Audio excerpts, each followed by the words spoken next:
표면적인 구조에서 보면 두서없고 터무니없는 것도 예술 혹은 의지의 관점에서 보면 완벽한 정합성과 안정성을 지닐 수 있는 법이다. 더 나아가 거기에는 오랫동안 상실되지 않고 지속적으로 살아남은 무엇인가가 있었다. 그것은 일이나 퍼즐 게임, 그리고 계산과 같이 머리를 써야 하는 일을 할 때면 순간적으로 되살아났다. 그러나 그 순간이 끝나면 또다시 무의세계, 망각의 심연으로 깊게 빠져들었다. 그러나 정서적, 정신적으로 주의를 집중해야 하는 경우, 다시 말해서 자연이나 예술에 눈을 돌릴 때라든지 음악에 귀를 기울이거나 성당 미사에 깊이 몰입할 때는 주의력이 상당 시간 지속되었다. 그럴 때의 지민은 다른 때에는 좀처럼 보기 드문 안정과 평화를 되찾았다. 지미를 알게 된 지도 벌써 9년이나 되었다. 신경심리학적으로 보면 그는 조금도 호전되지 않았다. 여전히 그는 중증 코르사코프 증후군 환자이다. 그는 바로 몇 초 전에 일어난 일도 기억하지 못하며 1945년 이후의 일도 거의 기억하지 못한다. 그러나 인간적인 혹은 정신적인 면에서 보면 그는 때때로 완전히 다른 사람처럼 보이기도 한다. 쉽게 흥분하고 지루해하거나 초조하고 불안해 어쩔 줄을 몰라하며 두서없이 사는 것이 아니라 세계의 아름다움과 영혼의 마음을 기울이는 인간, 즉 키에르 케고르가 나눈 범주들인 예술적, 윤리적, 종교적, 극적인 것 모두를 풍요롭게 누리고 있는 사람처럼 보였다. 지미를 처음 만났을 때 나는 어쩌면 그가 흉이 말하는 식의 거품 같은 존재, 인생의 표피 위를 아무런 의미도 없이 이리저리 떠다니는 그런 존재로 전락한 것이 아닐 수도 있다고 생각했다. 그리고 비일관성, 즉 그가 앓고 있는 흉식의 질병을 초월하는 어떤 길이 어딘가에는 있지 않을까라고 생각했다. 그러나 내가 아는 한 경험과학에는 그런 길이 없다. 경험과학, 즉 경험주의는 영혼에 대해서는 아무런 설명도 하지 않는다. 개인의 인격을 형성하고 결정하는 것이 무엇인지에 대해서도 설명하지 않는다. 여기에는 어쩌면 진료와 관련된 교훈뿐만 아니라 철학적인 교훈도 포함되어 있을 수 있다. 어쩌면 코르사코프 증후군이나 치매, 아니 그보다 더 심각한 질병에 걸렸더라도 혹은 심각한 기질적인 장애나 흉이 말하는 식의 용의 상태에 빠져 있더라도 예술이나 교감, 영혼의 접촉을 통한 재통합의 가능성은 아직 완전히 파괴되지 않은 채 조금이나마 남아있지 않을까? 신경학적으로는 도저히 희망이 없는 걸로 보일지라도 말이다. 뒷이야기. 나는 이제 코르사코프 증후군을 앓는 환자들의 경우 역행성 기억상실증이 언제나는 아니지만 그래도 꽤 자주 나타난다는 사실을 알고 있다. 고전적인 의미에서 코르사코프 증후군은 알코올로 인해 유두체가 파괴되고 그 때문에 치명적이고 영구적인 순수한 기억 손실이 일어나는 것을 말한다. 이런 증후군은 극심한 알코올 중독자에게서도 좀처럼 나타나지 않는 희귀한 질병이다.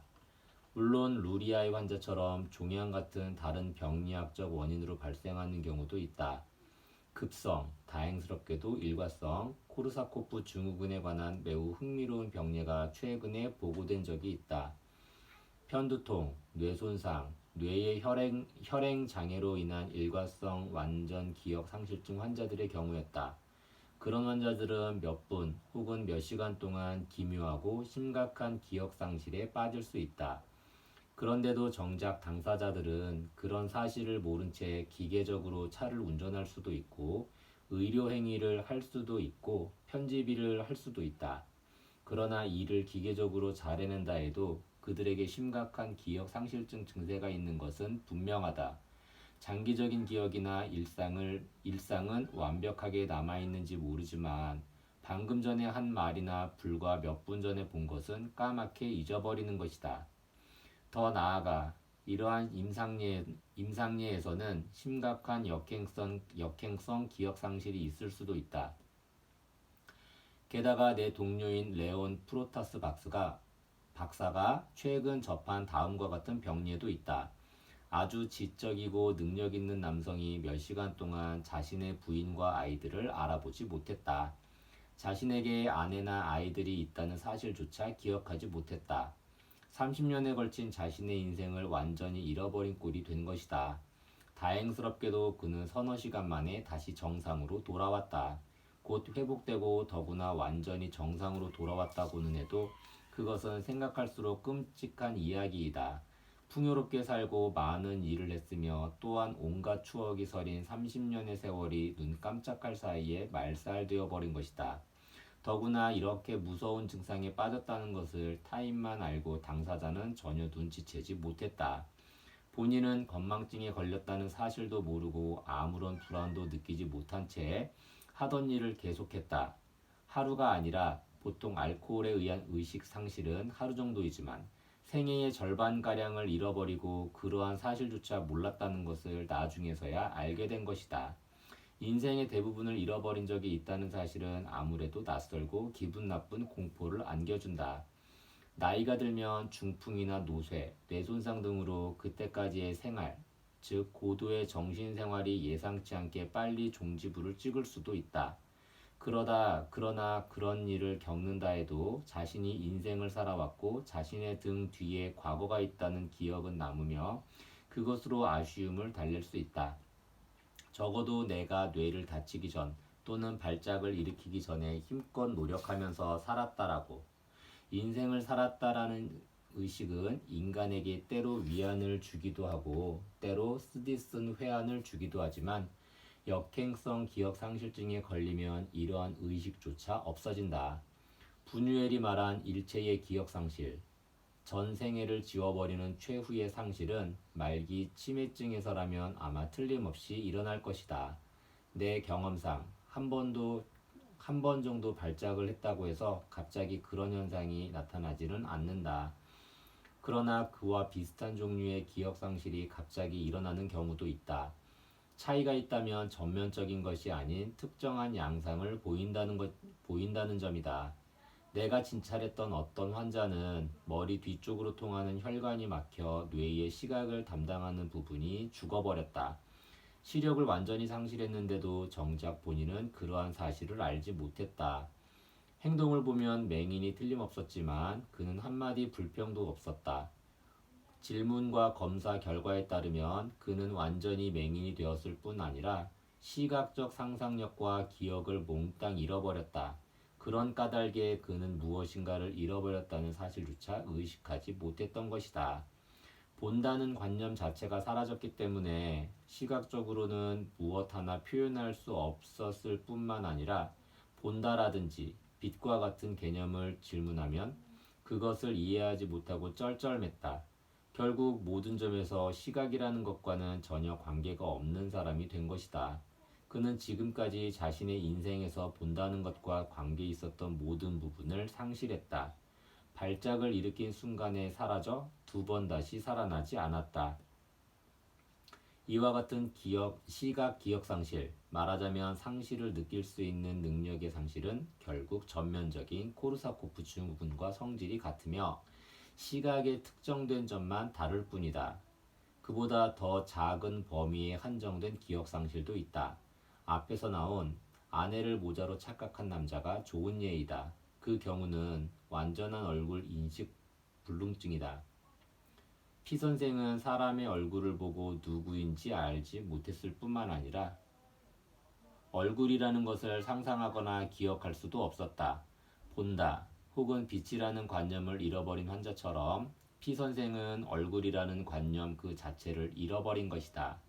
코르사코프 증후군의 예는 1890년대에 안토니 기술하기 시작했다. 코르사코프 증후군이든 안토니 서술한 증후군이든 이러한 증후군이 그 후에 어떠한 영향을 미치는가, 즉 당사자의 세계, 생활, 인격에 어떤 영향을 주는가에 대해서는 오늘날까지 거의 연구가 이루어지지 않았다. 지미의 경우 혹시 그의 고향, 즉 사라진 기억보다 앞선 시절로 데려가 보면 어떤 반응을 보일까? 우리는 이 문제에 대해서 때때로 이야기해 보았다. 그러나 코네티컷의 그 작은 마을은 눈부실 정도로 발전해서 큰 도시로 변해 있었다. 이러한 경우 그가 어떤 반응을 보일까에 대해 나는 얼마 후에 알게 되었다. 지미가 아니라 다른 코르사코프 증후군 환자를 통해서였다. 스티븐 R이라는 그 환자는 1980년 갑자기 건망증에 걸려서 거의 2년 전까지의 기억을 잃어버렸다. 그는 심한 발작과 경련을 비롯한 여러 문제가 있어서 입원했다. 어느 주말에 그는 모처럼 자신의 집으로 돌아갔다. 그는 어떤 반응을 보였을까? 이에 대해 나는 정말 가슴 아픈 이야기를 들었다. 병원에 있을 때 그는 누구를 만나거나 무엇을 보더라도 전혀 알아보지 못했다. 거의 언제나 그랬다. 그러나 그의 아내가 집으로 데리고 가자 그곳은 말하자면 지워진 기억 너머에 있는 타임캡슐 같은 곳이었다. 그는 곧바로 이곳이야말로 자기 집이라는 기분을 느꼈다. 예전에 눈에 익었던 것은 모두 알아보았다. 기압계를 가볍게 두드리기도 하고 온도 조절 장치도 점검해보고 자신이 애용했던 팔걸이 의자에 예전처럼 앉아보기도 했다. 이웃 사람이나 가게, 선술집이나 영화관에 대해서도 이야기했다. 그러나 그것들은 모두 1970년대 중반의 모습을 그대로 간직한 것들이었다. 조금이라도 바뀐 부분이 있으면 그것을 깨닫고 도무지 인정하려 하지 않았다.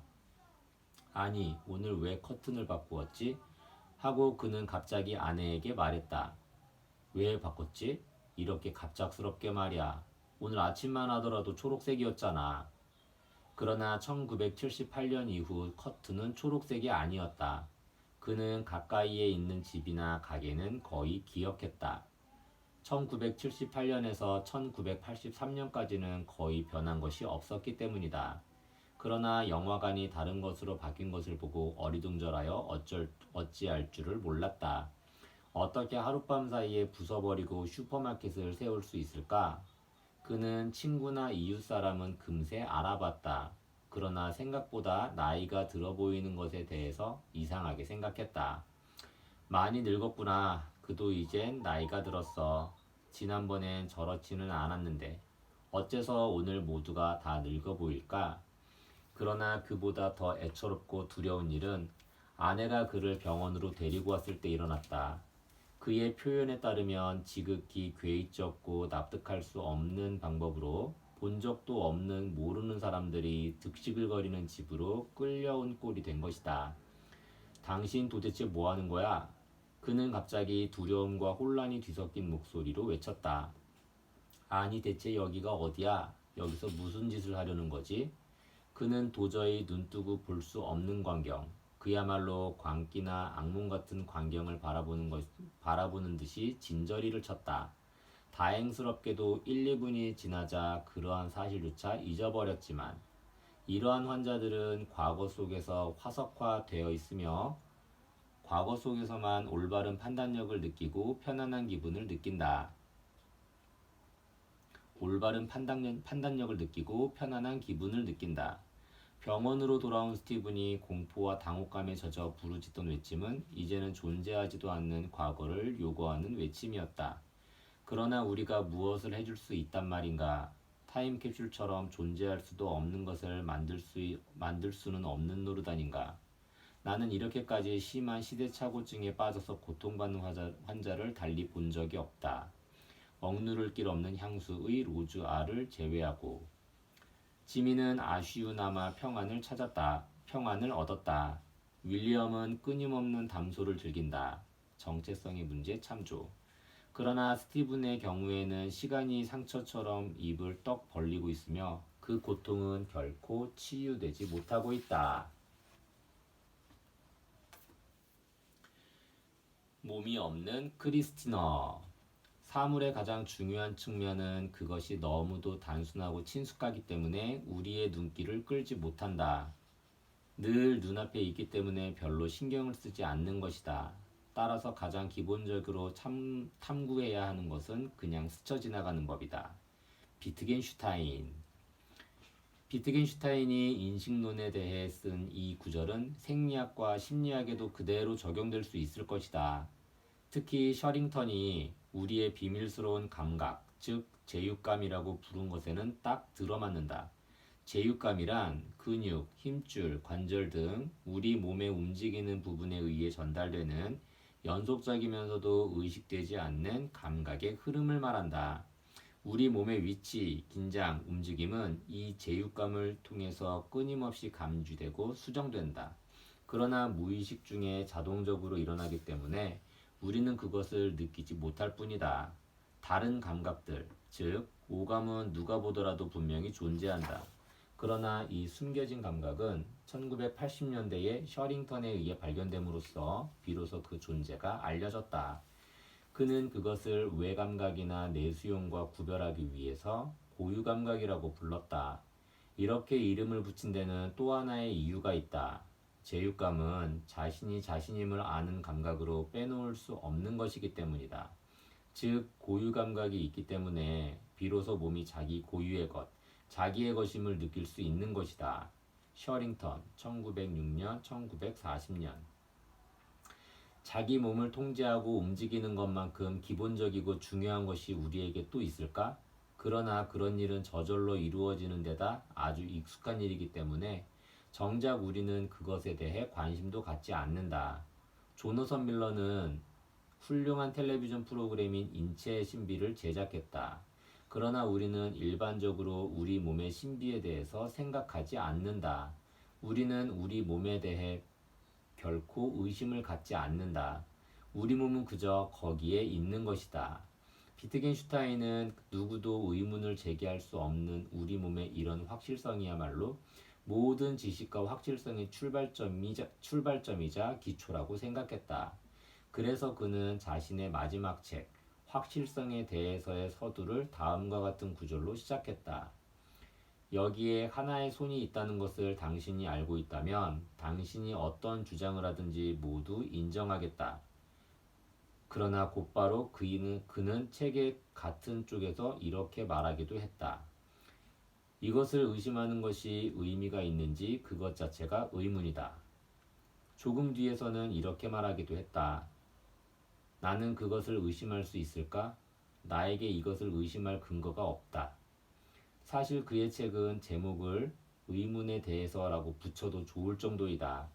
이 책에서 그는 자기의 주장을 밝히는 것만큼이나 많은 의문을 제기하고 있기 때문이다. 아마도 병원이나 전쟁터에서 환자를 접한 경험이 있기 때문이겠지만 비트겐슈타인은 우리 몸의 확실성을 빼앗아버리는 어떤 조건이나 상황이 존재하지는 않을까 하는 의문을 제기한다. 즉, 비트겐슈타인은 우리 몸의 의문을 느꼈고 자신의 몸을 전혀 알 수 없게 만들어버리는 원인이나 조건이 존재하지 않을까를 의심한 것이다.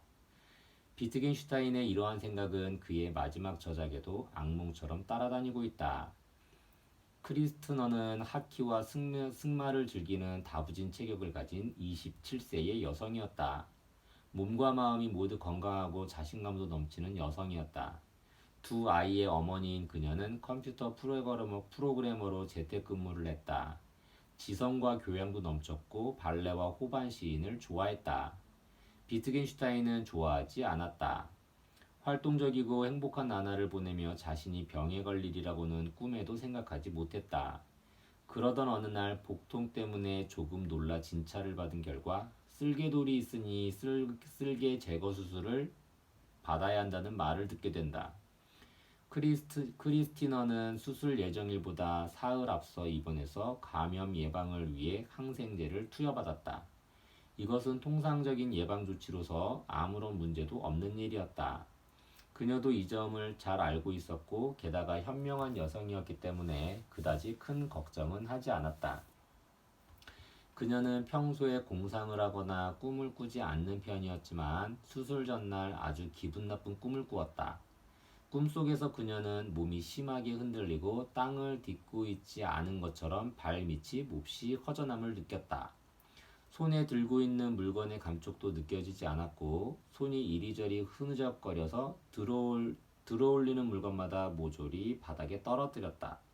꿈 때문에 머리가 어수선해진 그녀가 말했다. 이런 꿈은 처음이에요. 꿈이 마음에 걸려서 견딜 수가 없어요. 그녀가 어찌나 꺼림직해하던지 우리는 정신과 의사의 의견을 구했는데 그의 대답은 간단했다.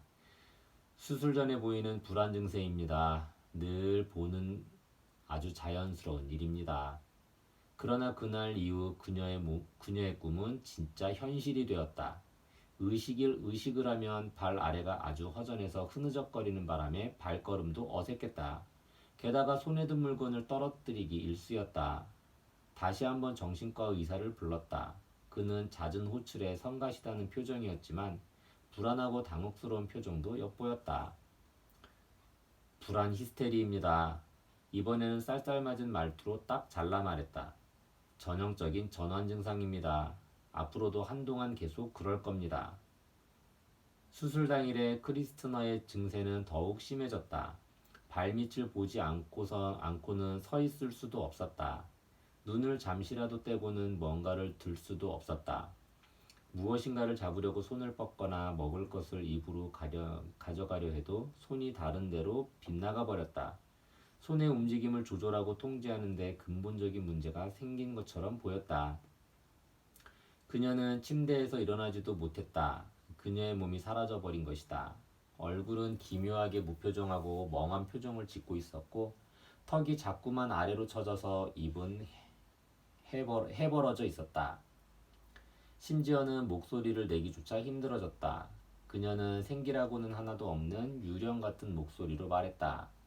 뭔가 무서운 일이 생긴 거예요. 몸에 감각이 없어요. 정말 이상한 기분이에요. 몸이 없어진 것 같아요. 놀랍고도 당황스러운 일이었다. 몸이 없어진 것 같다니. 머리가 어떻게 된 걸까? 아니면 몸에 뭔가 문제가 생긴 걸까?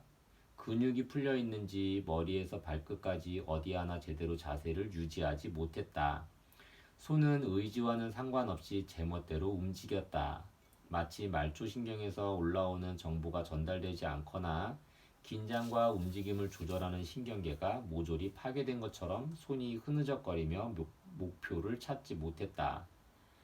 정말 이상한 표현이야. 그런 말을 하는 것은 거의 불가능한 일인데. 나는 전공의들에게 말했다. 하지만 선생님, 이것은 히스테리입니다. 정신과 의사 선생님도 그렇게 말씀하셨지 않습니까? 맞아. 분명히 그렇게 말했지. 하지만 자네는 이런 히스테리를 본 적이 있나? 중의학적으로 생각해보게. 지금 자네들이 보고 있는 것이 진짜 증상이라고 생각해봐. 이 환자의 몸 상태나 정신 상태가 꾸며낸 것이 아니라 정신 생리학적인 증상을 보이는 것으로 생각하게. 도대체 이 환자의 정신과 육체에 어떻게 이런 일이 생긴 거지? 지금 자네들을 테스트하고 있는 것이 아닐세. 사실은 나도 자네들만큼이나 당황스러워. 이런 일을 본 적도 없고 상상해 본 적도 없네. 나도 생각해 보았고 그들도 나름대로 생각해 보았다. 우리는 함께 생각해 보았다.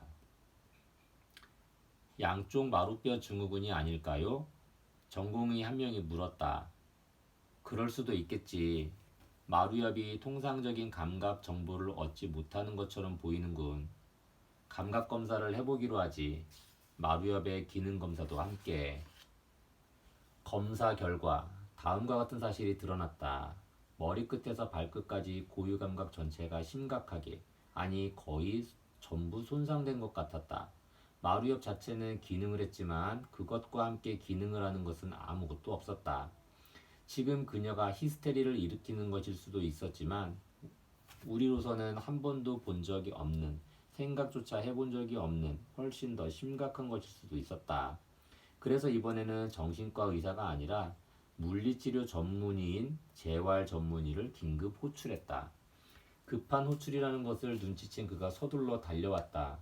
그는 곧바로 크리스티너의 눈을 크게 벌리고 검사한 다음 신경과 근육의 기능에 대한 전기 검사에 들어갔다. 그는 말했다. 아주 희귀한 증상입니다. 이런 증상은 처음입니다. 책에서도 읽은 적이 없습니다. 모든 고유 감각을 전부 잃어버렸군요. 당신이 옳습니다. 머리부터 발끝까지 근육과 힘줄, 관절 어디에도 감각이 없습니다. 다른 감각 영역에는 가벼운 장애가 있습니다. 촉각이나 온도, 통증에 대한 감각이 둔해져 있습니다. 운동신경 섬유에도 약간의 영향을 미치고 있습니다. 그러나 이러한 장애가 계속되는 까닭은 주로 위치 감각, 즉 고유 감각을 잃었기 때문입니다. 원인은 뭡니까? 글쎄요, 모두 신경과 의사분들이니 선생님들이 알아보세요. 오후가 되자 크리스터너의 증세는 더 악화되었다. 몸을 움직이지도 못하고 소리도 내지 못한 채 그저 누워있기만 했다. 호흡도 가냘파졌다. 인공호흡기를 써야겠다는 생각이 들 정도로 상태가 위중했다. 정말 이상한 일이었다. 요추천자 결과 일종의 급성 다발 신경염인 것이 밝혀졌다. 그러나 대단히 드문 유형이었다. 운동장애가 주로 나타나는 길랭 발의 증후군이 아니라 거의 순수한 감각신경의 염증이었다. 중추신경계 계통 전체에 걸쳐 척수신경과 뇌신경의 감각성 신경근이 기능을 잃은 것이다. 이와 같은 감각신경의 다발성 신경장애는 대단히 드물게 일어나는 증상이다. 당시 1977년에 최신 지식에 입각해서 판단하건대 크리스터너의 병리가 갖는 특이점은 증상이 일어나는 부위가 대단히 한정적이라는 점이었다. 고유 감각에 관여하는 신경 섬유가 손상된 듯하다. 스터맨의 논문 1979년을 참조할 것. 수술은 연기되었다. 이런 때에 수술을 한다는 것은 미친 짓이었다. 생명을 건질 수 있는지, 그러려면 어떤 조치를 취해야 하는지가 급선무였다. 검사가 어떻게 나왔나요? 척수의 검사가 끝나자 크리스티너가 엷은 웃음을 지으며 가냘픈 목소리로 물었다. 우리는 그녀가 알고 있는 것을 모두 말해주었다. 할 말을 빼먹거나 가감을 하면 그녀는 빠뜨리지 않고 분명하게 되물었다. 나을 수 있을까요? 그녀가 물었다. 우리는 서로의 얼굴을 한번 쳐다보았다. 나는 그녀를 보며 이렇게 말했다. 잘 모르겠습니다. 나는 그녀에게 좀 더 자세히 설명해 주었다.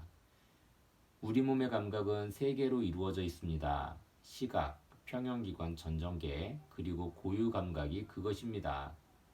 환자분의 경우에는 그 가운데 고유 감각을 잃었습니다. 보통 우리 몸은 이 세 가지가 모두 협조해서 기능을 합니다. 하나가 기능을 상실하면 나머지 두 개가 그것을 어느 정도 보충하거나 대신 기능을 하기도 합니다. 나는 구체적인 예로 내가 치료했던 환자인 맥그레거시의 이야기를 해주었다. 그는 평형감각 기관의 기능을 잃고 그 대신 눈을 사용했다. 수평으로 참조. 척수 매독증을 앓는 환자들에 대해서도 이야기해 주었다. 그들은 같은 증상을 보였지만 그런 증상은 발에만 있었다. 그리고 그들 역시 눈을 사용해서 결함을 보충했다. 환각에서 위치의 환각 참조. 발을 움직여보라고 말하면 그들은 이렇게 대답했다. 움직일 수 있어요, 선생님. 발을 보면서 움직이면 말이에요. 크리스티너는 더할 나위 없이 진지한 표정으로 내 이야기에 귀를 기울였다. 잠시 후 그녀가 천천히 말하기 시작했다. 그렇다면 이제 제가 해야 할 일은 시각, 그러니까 눈을 이용하는 것이군요. 전에는 참 뭐라 그러셨죠? 그래요. 고유감각이라는 걸 써서 하던 일을 말이에요. 전 이미 눈치채고 있었어요. 팔이 없어지지 않았나 진작부터 걱정했어요. 그녀는 깊은 생각에 잠긴 듯한 목소리로 말을 이어갔다. 팔이 여기에 있을 거라고 생각은 하지만 엉뚱한 곳에 가 있어요. 고유감각이라는 것은 몸에 달린 눈과 같은 것이어서 몸이 자기 자신을 볼 수 있게 해주는 건가 보군요. 저처럼 그것이 없어져 버리면 몸이 아무것도 볼 수 없게 되겠죠. 몸속의 눈이 보지 못하면 몸이 자신을 보지 못할 테니까요. 그렇지요, 선생님? 그러니 이제부터는 몸에 달린 눈으로 봐야겠네요. 맞나요? 예, 맞습니다. 이러다가는 환자분이 생리학자가 되시겠는걸요. 생리학자가 되어야겠어요. 생리학적 기능이 잘못되었고 게다가 자연적으로 나아질 리도 전혀 없으니까요. 크리스티너가 처음부터 이렇게 강한 정신력을 보인 것은 불행 중 다행이었다. 왜냐하면 급성염증은 가라앉았고 척수액도 정상으로 돌아왔지만 그 원인인 고유 신경섬유의 손상은 여전했고 그 때문에 일주일, 1년, 아니 그 이상의 시간이 흘러도 고유 감각이 회복되지 않았기 때문이었다. 실제로 8년이 지난 지금까지도 회복되지 않았다. 그러나 크리스티너는 신경학적인 면에서뿐만 아니라 정서적, 정신적으로도 모든 형태로 적응하고 그 결과 나름대로의 삶을 꾸려나갈 수 있었다. 병에 걸린 후 일주일 동안 크리스티너는 음식도 거른 채 아무것도 하지 않고 쭉 잠만 잤다. 너무 심한 충격을 받아 공포와 절망에 빠진 것이다. 자연적으로 치유될 가능성이 없다면 남은 인생은 어떻게 되는 것일까? 모든 동작을 하나하나 억지로 힘들게 해야 한다면 얼마나 비참한 일일까? 몸이 없어졌다는 느낌을 안고서 살아가는 인생은 도대체 무슨 의미가 있을까? 그러던 어느 날 크리스티너는 솟구치는 삶의 의지를 회복하고 다시 움직이기 시작했다. 처음에는 눈으로 보지 못하면 아무 일도 하지 못했고 눈을 감으면 바로 그 순간 무기력하게 무너져 버렸다. 몸을 움직이려면 먼저 몸의 각 부위를 눈으로 잘 보면서 어떻게 움직이는가를 확인해야 했다. 고통스러울 정도의 조심성과 주의가 필요한 일이었다.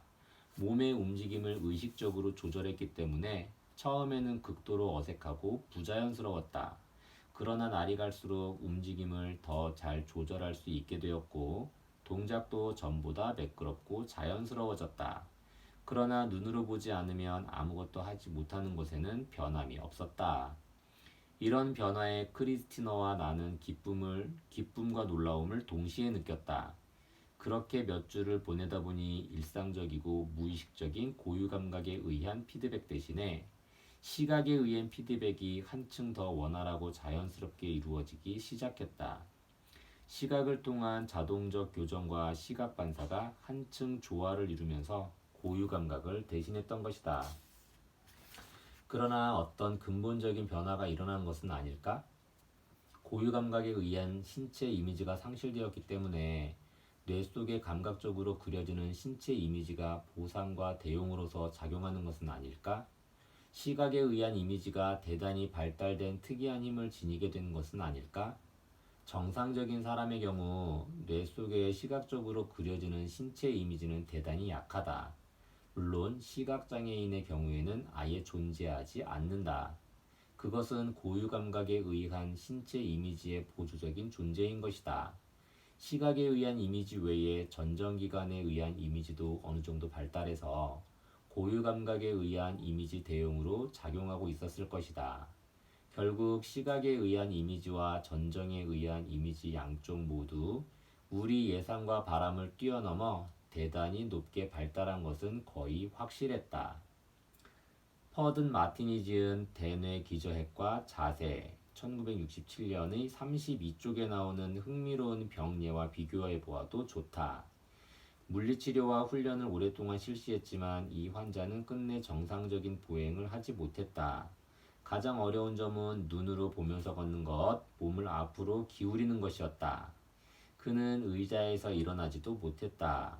손과 무릎으로 기지도 못했다. 일어서거나 걸을 때는 완벽하게 시각에 의존했고 눈을 감으면 그대로 쓰러졌다. 처음에는 눈을 감으면 일반 의자에도 앉아 있을 수 없었지만 점차 그것이 가능하게 되었다. 전정에 의한 피드백을 더 많이 사용했는지 어떤지는 알 수 없었지만 그녀가 귀를 사용하는 것은 확실했다. 청각을 통한 피드백을 사용했던 것이다. 보통 청각을 통한 피드백은 보조적인 수단이며 말할 때도 별로 중요하지 않다. 감기를 앓아서 귀가 들리지 않아도 대개 말은 할 수 있고 선천적으로 귀가 들리지 않는 사람 중에도 거의 완벽하게 말할 수 있는 사람이 있을 정도이다. 왜냐하면 말할 때도 대개는 고유 감각에 의해서 조정이 이루어지기 때문이다. 즉, 음성기관 전체에서 발생하는 자극에 의해 발화가 조정된다. 그러나 크리스티너의 경우에는 정상적인 자극 전달의 흐름, 즉 말초 신경에서 중추 신경으로 향하는 흐름이 상실되었고 그로 인해 정상적인 고유 감각에 의해서 조정되는 목소리나 말하는 방법을 잃어버린 것이다. 따라서 그 대신에 청각을 통한 피드백을 사용해야 했다.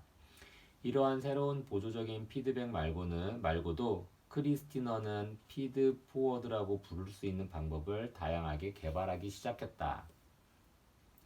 이 방법도 처음에는 신중하게 의식하면서 사용해야 했지만 점차 무의식 중에 자동적으로 사용할 수 있게 되었다. 이것은 그녀를 아주 잘 이해해주는 뛰어난 재활치료 전문의 덕분이었다. 그토록 처참한 질병에 걸린 후 한 달 동안 크리스티너는 몸을 일으키지도 못한 채 인형처럼 누워 있었다. 그러나 3개월 후 그녀가 침대 위에서 자신있게 몸을 일으키는 모습을 보고 나는 깜짝 놀랐다. 얼마나 반듯한 자세를 취했던지 마치 조각상 같았다. 발레리나가 자세를 잡은 것처럼 보였다.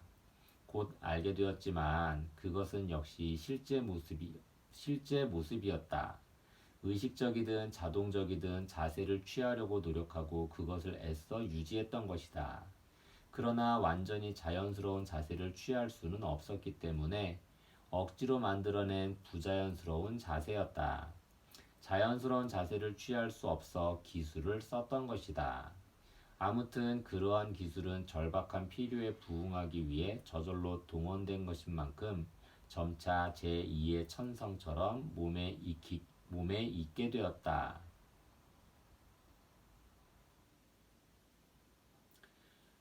발성의 경우에도 마찬가지였다. 처음에는 거의 말을 못했지만 역시 아까와 비슷한 기술을 사용함으로써 말을 할 수 있었다. 이 역시 의식적으로 만들어낸 것이었다. 마치 무대에서 관객을 향해 대사를 외우는 것 같았다.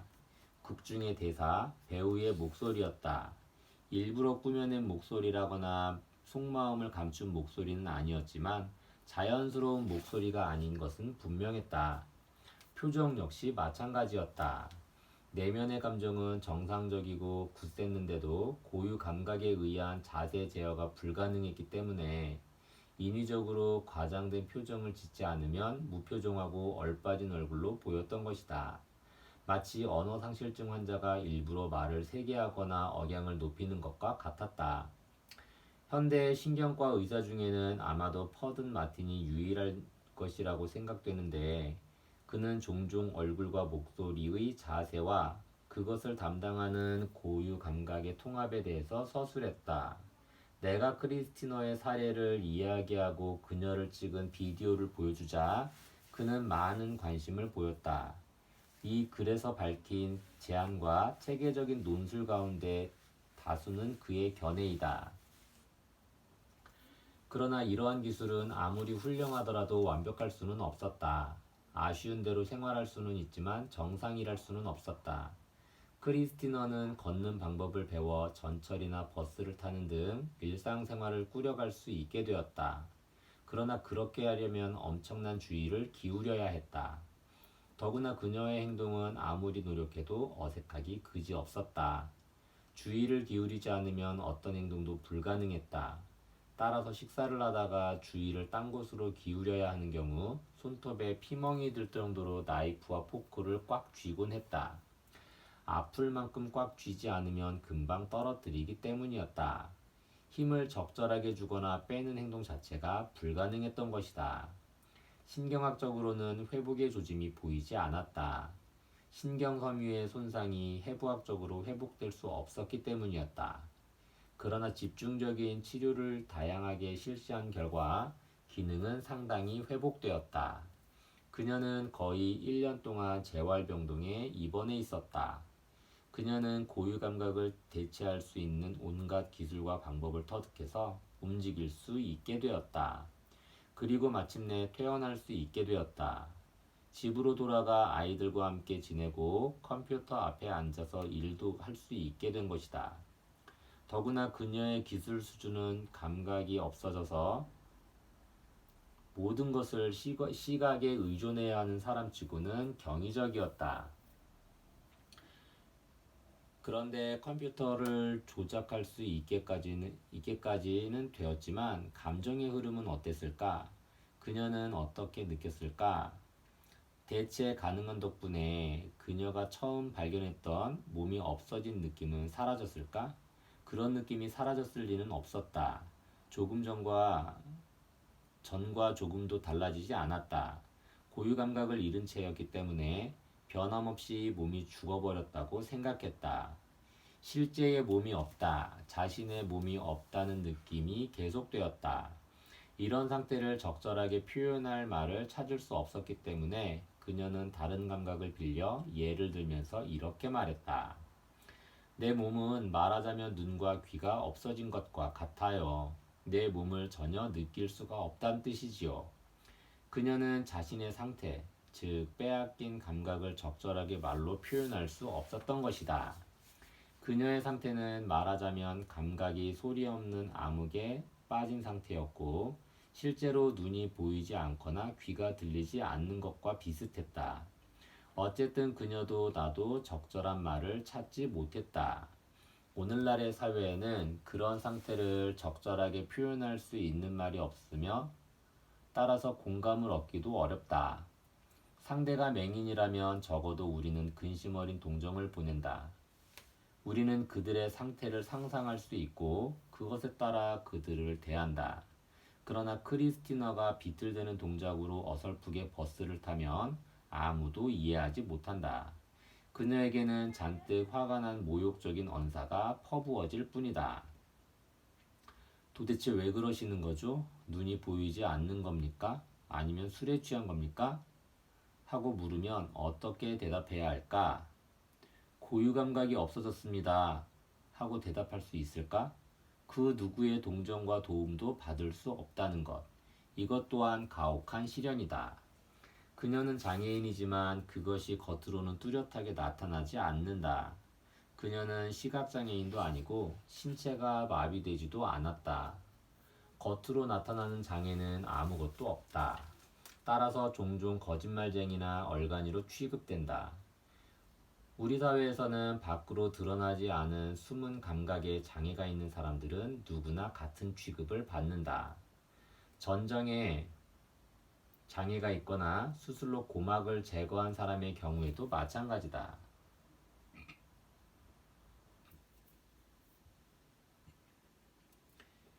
크리스티너는 어떠한 말로도 표현할 수 없는 그 누구도 상상할 수 없는 세계에 살아야 한다. 아니 그것은 비세계, 무의 세계라고 표현할 수 있는 쪽이 적절할지도 모른다. 여느 때는 굳센 의지를 자랑하는 그녀도 때때로 내 앞에서 눈물을 흘리는 일이 있었다. 그녀는 울면서 이렇게 호소하곤 했다. 느낄 수 있다면 얼마나 좋을까요? 하지만 전 느낀다는 것이 어떤 것인지도 잊었어요. 나도 원래는 정상인이었나요? 저도 다른 사람들과 똑같이 행동할 수 있었나요? 물론입니다. 그렇게 위로하셔도 저는 믿을 수가 없어요. 증거를 보여주세요. 나는 그녀가 아이들과 함께 노는 광경을 찍은 비디오를 보여주었다. 그녀가 다발 신경염에 걸리기 몇 주 전에 찍은 비디오였다. 정말이군요. 분명 저예요. 그녀는 미소를 짓더니 이내 울음을 터뜨렸다. 화면에서 보이는 멋진 여자가 나라니 도무지 믿어지지가 않는군요. 그런데 그 여자가 어디론가 가버렸어요. 기억도 나지 않고 상상조차 할 수 없어요. 몸 한가운데 있는 무엇인가가 송두리째 빠져나갔나 봐요. 실험용 개구리가 그렇다지요. 중추와 척수와 척수신경을 빼내버린다지요. 저도 그래요. 개구리처럼 척수를 뽑아버렸어요. 자, 저를 똑똑히 보세요. 척수신경을 빼내버린 최초의 인간이라고요. 이 여자에게는 고유 감각이 없어요. 자기 자신이라는 감각도 없어요. 몸이 없어진 크리스티너예요. 척수를 빼내버린 여자. 그녀는 절규하며 찢어질 듯이 웃어댔다. 히스테리를 일으키기 직전이었다. 자, 진정하세요. 나는 그녀를 달래면서 생각했다. 정말로 그녀가 말한 대로일까?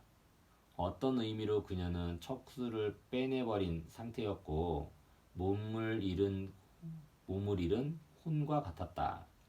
고유 감각과 함께 근본적인 것을 잃은 것이다. 정체성을 기질적으로 유지해 주는 것은 잃어버린 것이다. 그것은 프로이트가 자아의 토대라고 생각한 것이다. 자아란 무엇보다 육체적인 것이다.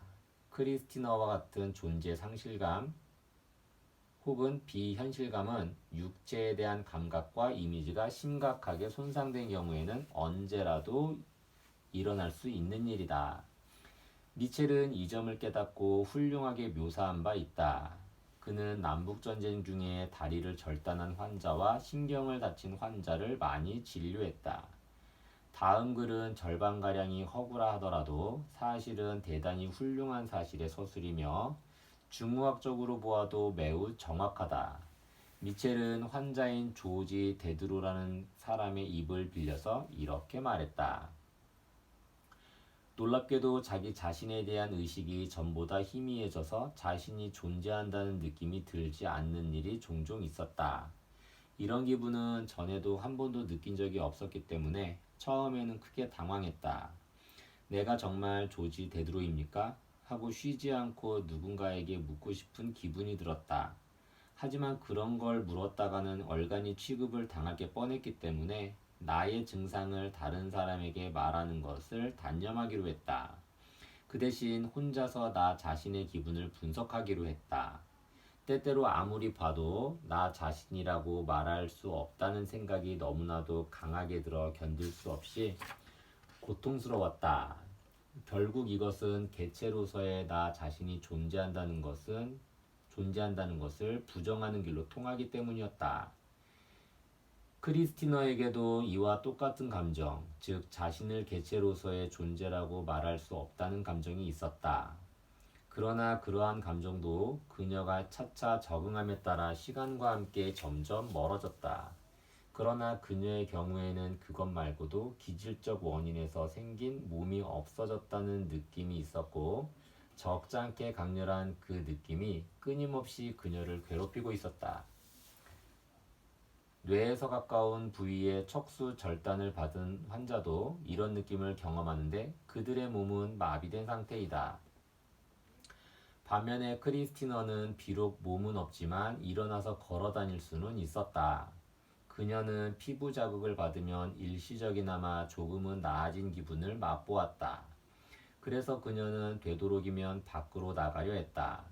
특히 오픈카를 즐겨 탔다. 몸과 얼굴에 부딪히는 바람을 느낄 수 있기 때문이다. 피부 표면의 감각과 촉각은 다소나마 살아있었다. 그럴 때면 그녀는 이렇게 말했다. 아, 정말 멋져요. 팔과 얼굴에 바람이 느껴져요. 아주 희미하기는 하지만 분명히 느껴져요. 내게도 팔과 얼굴이 있다는 것이. 실제가 아니라 마치 꿈이라도 꾸는 것 같아요. 무시무시한 죽음의 베일도 거치는 것 같아요. 잠깐이긴 하지만요. 그녀의 상태는 앞에서 인용한 비트겐슈타인의 말과 똑같았다. 그녀는 여기에 하나의 손이 있다는 것을 알지 못했다. 고유 감각을 잃었기 때문에, 다시 말해서 말단에서 올라오는 자극이 전달되지 않기 때문에 실존적 인식 기반을 빼앗긴 것이다. 그녀가 무엇을 하든 어떻게 생각하든 이 사실에는 변함이 없다. 이것은 분명히 내 몸이다 하고 말할 수 없는 것이다. 비트겐슈타인이 이런 상태에 빠졌다면 도대체 뭐라고 말했을까? 그녀는 성공한 사람이자 동시에 실패자이기도 하다. 몸을 움직이는 데는 성공했지만 정체성을 가지고 존재하는 것에는 실패한 것이다.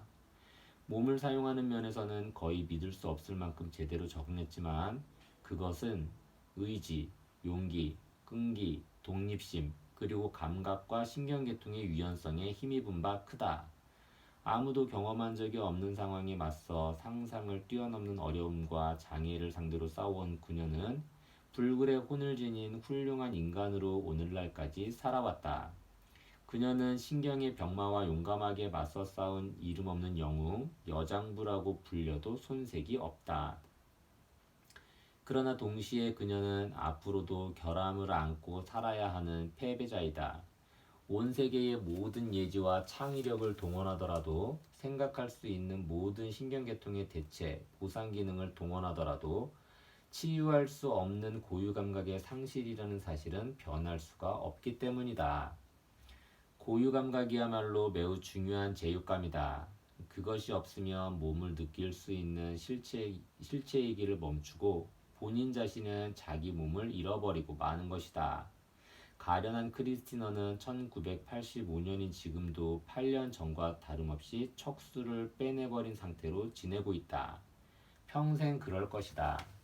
이런 삶을 산 사람은 아직 아무도 없다. 내가 아는 한 그녀는 몸이 없는 채로 살아가는 최초의 인간이다. 뒷이야기. 현재 크리스티너에게는 동료가 생겼다. 이 증후군을 처음으로 발표한 H.H. 샤운버그 박사에 따르면 지금은 중증의 감각신경장애 환자가 많이 발견되고 있다고 한다. 증세가 심한 경우에는 크리스티너처럼 신체 이미지를 인식하는 데 장애를 갖게 된다. 그들 대부분은 건강 숭배자이거나 비타민제 광신자들로 비타민 B, 피리독신을 엄청나게 복용한 사람들이다. 현재 몸이 없어진 채 살아가는 환자는 남녀 수백 명에 달한다. 그러나 크리스티너와 달리 그들 대부분은 피리독신이라는 독의 중독에서만 벗어나면 얼마든지 회복 가능성이 있다.